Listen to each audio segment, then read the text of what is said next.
हिवाळी अधिवेशनाचा 5वा दिवस आहे आणि आज जे आहे नागपूरमध्ये अन्याय अत्याचार विरोधी कृती समितीकडून भव्य धडक मोर्चा धडकलेला आहे।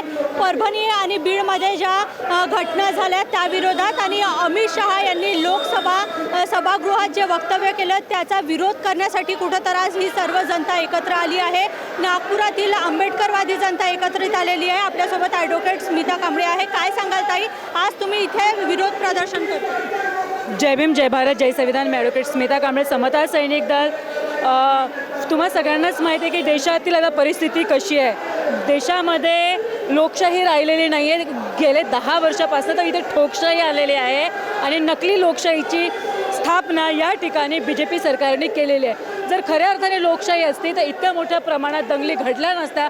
जर दंगली घडत आहे त्याच्या मागचे सूत्रधार कोण आहे, कोण हे सगळं घडवून आणतं, त्याला व्यवस्थित इन्क्वायरी करून ती शिक्षा देण्याचं काम या सरकारने आणि येथील न्यायालयाने केलं असतं। आता हा जो मोर्चा आहे अन्याय अत्याचार कृती समितीच्या माध्यमातून जो आंबेडकरी जनतेचा हजारोच्या संख्येने इथे तुम्हाला घराच्या बाहेर आंबेडकरी अनुयायी पडलेले आहेत, ह्यासाठीच परभणीमध्ये जी घटना घडली ते सकल हिंदू जनांचा जो मोर्चा निघाला तो मोर्चा देखील याला कारणीभूत आहे। परंतु नाहक आंबेडकरी समुदायातील तरुणांचा बळी त्यामध्ये गेला। एकूण 43 आंबेडकरी तरुणांवरती गुन्हे दाखल करण्यात आले। त्यामध्ये हे बघा माझ्याकडे सगळे डॉक्युमेंट्स आहेत। सोमनाथ सूर्यवंशीला किती निर्घुण पद्धतीने मारण्यात आलं, तुम्हाला जर पुरावे हवे असेल तर संपूर्ण पुरावे या ठिकाणी आहे। FIR मध्ये किती लोकांची नावं आहेत, 20 क्रमांकावरती सोमनाथ व्यंकट सूर्यवंशी याचं नाव आहे आणि तो लॉचा विद्यार्थी होता। त्याला असं वाटलं ज्या पद्धतीने कॉम्बिंग ऑपरेशन सोमनाथ व्यंकट सूर्यवंशी ज्या पद्धतीने कॉम्बिंग ऑपरेशन तेथील पोलीस यंत्रणेने सुरू केलं आणि लाठीचार्ज अमाप प्रमाणात सुरू केला, तर सोमनाथला असं वाटलं की कारण तो कायद्याचे विद्यार्थी थोड्या वेगळ्या अँगलने विचार करतात की इथे काहीतरी अघटित घडत आहे, घटनाबाह्य घडत आहे आणि त्याच्यामुळेच तिथे त्यांनी व्हिडिओ रेकॉर्डिंग करणं सुरू केली। तो व्हिडिओ रेकॉर्डिंग का करत आहे म्हणून पोलिसांनी त्याला बेदम मारहाण केली। एवढी बेदम मारहाण केली की त्याच्या अवघड जागेवरती देखील मी तुम्हाला सांगू शकत नाही, हे फोटो तुम्हाला सगळं काही सांगेल, एवढी बेदम मारहाण करण्यात आली। त्याचा PCR मध्येच त्याची हत्या व्हावं असं सूत्रधार म्हणजे या घटनेच्या पाठीमागे जो सूत्रधार आहे याची हत्याच करावं या पद्धतीने PCR मध्ये त्याला मारण्यात आलं। मग MCR मध्ये त्याला देण्यात आला आणि MCR मध्ये 16 तारखेला बेलसाठी त्याची केस ठेवण्यात आली होती। तुमची मागणी काय आहे? आमची मागणी ही आहे की जे 3 मोंडा पोलीस स्टेशनचे उपनिरीक्षक आणि निरीक्षक आणि CIDचे PSI जो मोरबांड आहे आणि महेश मरे आणि तुरणार हे जे 3 पोलीस यंत्रणातील लोक आहे ज्याने ही दंगल घडवून आणली आणि ही दंगल घडवण्यामागे कोणाचा सूत्रधार आहे याची कसून चौकशी व्हायला पाहिजे। या 3 पोलिसांना केवळ निलंबितच नाही तर कायमस्वरूपी टर्मिनेट करायला पाहिजे। सोबतच जे काही आता मंत्री विस्ताराचं आहे, सरकार बनविण्यासाठी जी चढाओढ लागलेली आहे महायुतीमध्ये, तर मंत्री विस्ताराची देखील पार्श्वभूमी यामागे आहे आणि म्हणूनच कसून याची चौकशी करायला हवी। तुमचं समोरचं पाऊल काय असणार? पाऊल हे आहे, आम्ही ऑलरेडीच सोशल मीडियावरती आंबेडकरी जनतेने सांगितलं की जर या तिघांना टर्मिनेट तुम्ही करणार नाही तर तीव्र आंदोलन आम्ही नागपूर या ठिकाणी करू।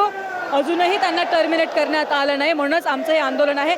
सोबतच हा मोर्चा यासाठी देखील आहे की अमित शहाने जे स्टेटमेंट दिलेलं आहे, काय स्टेटमेंट दिलं आहे अमित शहाने कि अंबेडकर उसका तुम्ही त्याचं बोलण्याची पद्धत बघा, अंबेडकर ये अभी फैशन हो गई है, अगर इतना ही नाम भगवान का लेते तो स्वर्ग मिल जाता।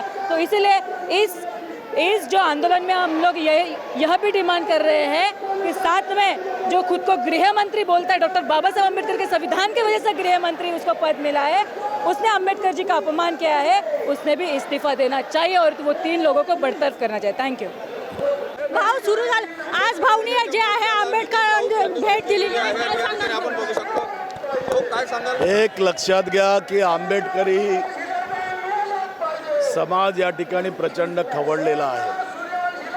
ज्या पद्धतीचा अपमान या ठिकाणी केंद्र सरकारनं, राज्य सरकारनं बाबासाहेबांचा केलेला आहे, तो अपमान आंबेडकरी जनता कधीही विसरणार नाही. त्याचा बदला घेतल्याशिवाय राहणार नाही.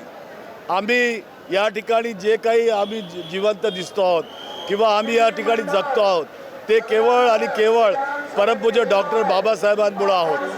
नाहीतर या देशामध्ये 5000 वर्षापासनं आमच्यावर सातत्यानं अन्याय अत्याचार होत होता. माणूस म्हणून आम्हाला जगायची संधी नव्हती. आज ती संधी जी आम्हाला भारतीय संविधानाने दिली ती केवळ परमपूज्य डॉक्टर बाबासाहेब आंबेडकरांमुळे आहे. आणि अशा व्यक्तिमत्वाचा, अशा राष्ट्रपुरुषाचा अपमान करून भारतीय जनता पक्ष हे जर दाखवत असेल की तो त्यांचा सन्मान आहे तर त्याचा आम्ही या ठिकाणी निषेध करतो. तुम्ही 16 तारखेला रस्त्यावर भारत बंद करणार आहे अमित शहाच्या विरोधात. 16 तारखेला संपूर्ण देशामध्ये भारत बंद पुकारण्यात आलेला आहे आणि त्या बंदमध्ये देशातली समस्त दलित जनता नव्हे तर संविधानप्रेमी रस्त्यावर उतरून या घटनेचा तीव्र निषेध नोंदवणार आहे आणि त्या ठिकाणी अमित शहाचा राजीनामा मागण्यात येणार आहे. तर आपल्यासोबत होते उत्तर नागपूरचे आमदार नितीन राऊत, ज्यांनी सांगितलं की आज काल जे सभागृहातून डॉक्टर बाबासाहेबांचे फोटो बाहेर काढण्यात आले त्याच्यावर एकंदरीतच प्रतिक्रिया दिली. आणि आपण बघू शकतो हा भव्य मोर्चा जो आहे हा उत्तर नागपूरमधून निघालेला आहे.